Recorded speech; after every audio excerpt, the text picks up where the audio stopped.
иш болгон жерде кемчилик бар. Эми реновациядан биз коркпошубуз керек. Окуу билиминин начарлап кеткендигин айтып атат бул. Ат сыноосу бир болот, эр сыноосу 1000 болот депчи. Ушул тапта Кыргызстанда курулуш тармагында жумушчулар жетишпейт. Бул тууралуу Курулуш, архитектура жана турак жай коммуналдык чарба министри Нурдан Орунтаев билдирди. Ошондой эле жумушчу күчтүн жетишпестигинен улам учурда 2000ден ашык чет өлкөлүк жарандар иштеп жатканын кошумчалады. Ачыгын айтышыбыз керекпиз.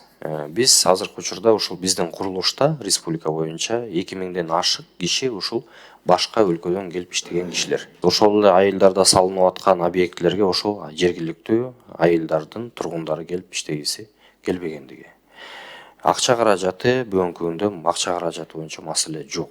Зарплаталар ошол эле айлык маяналардагы өтө бийик. КМШ өлкөлөрүнө салыштырмалуу Кыргызстанда курулушка болгон талаптар күчтүү. Министр Нурдан Орунтаев мекенчил депутаттык тобуна өлкө аймактарындагы социалдык объектилердин курулушу боюнча маалымат берип, сапатка көңүл бурулуп, талаптар күчөтүлгөнүн белгиледи. Бүгүнкү күндө биздин талаптар, курулушта болгон талаптар ушул СНГ өлкөлөрүндө жана башка өлкөлөргө салыштырмалуу өтө бийик турат.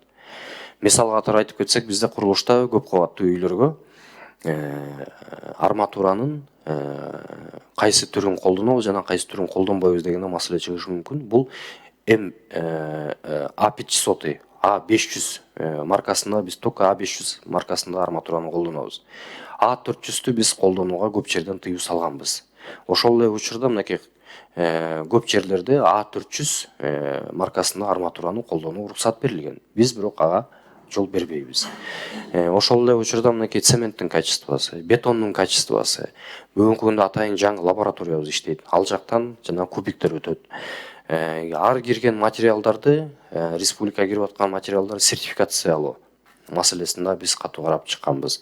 Ал боюнча да көзөмөлүбүз катуу. Сертификаты жок материалды колдонсо биз ал курулушту тааныбайбыз деп биз эсептейбиз. Эскирген, жараксыз же заман талабына жооп бербеген имараттарды, турак жайларды жаңылоо боюнча мыйзам быйыл жогорку кеңешке киргизилет. Орунтаев бул процесс татаал экенин, бирок жумуштар акырындык менен жүрүп жатканын айтты. Министр эскилиги жеткен имараттардын жана жердин жетишсиздигинен улам реновацияга муктаждык жаралганын түшүндүрдү. Ошол эле учурда мынакей 50-60 жыл мурун курулган объектилер азыркы учурда авариялык абалга акырындан келип атат. Анын баарын биз ошо биздин жарандарыбызды жаңы имараттар менен, жаңы үйлөр менен камсыздап берүүгө бул биздин түздөн түз милдетибиз. Эми реновациядан биз коркпошубуз керекпиз. Реновация бизге керек. Бул дүйнө жүзүндө болуп аткан обычный жөнөкөй бакый процедура. Муну биз өзүбүзгө жаңылап киргизип алсак, мен ойлойм, бул биринчиден ушу биздин жарандардын үй маселеси боюнча маселесин толук жабат. Туура, реновация бизге керек.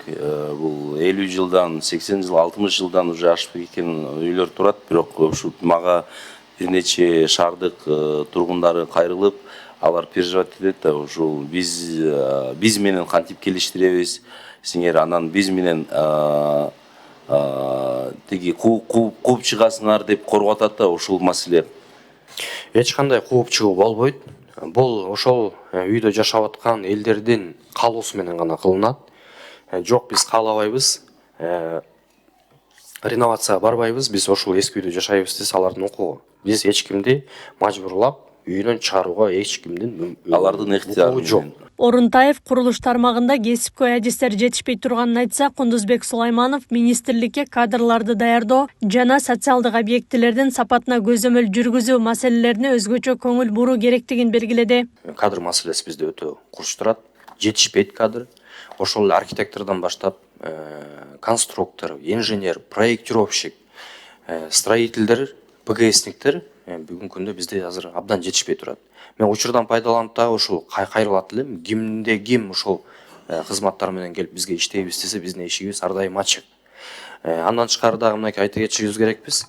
Азыркы учурда ушул кызматтардын вакансияларын жабуу үчүн биз чет өлкөдөн дагы кызматкерлерди биз чакырып жатабыз. Кесипкөйлөр адистердин жоктугунун бардыгы мына биздин 30 жылдагы 90 жылдардан кийинки бүгүнкү күнгө чейинки эккен эгиндерибиздин жыйынын теримин алып атабыз. Муну эмне деп айткым келет? Биздин ушул кадрлардын жоктугунун кесепети болуп атат. Окуу билиминин начарлап кеткендигин айтып атат бул. Ошондуктан сиздердин бүгүнкү күндөгү жанагындай силер да ирелештирип болдуңар го, тиги КГУстан силерге кошту, политех кошуп, Юрий Академияның университетке кошуп дегендей. Азыр билим деңгээлине өтө чоң көңүл бурушуңдар керек. Белгилей кетсек, УКМК төрагасы Камчыбек Ташиев курулуш тармагындагы талаптарды күчөтүү жана сапатка көңүл буруу боюнча тапшырма берген. Орунтаев бул тапшырмалар аткарылып жатканын билдирди. Аклай Карабаева, Регион.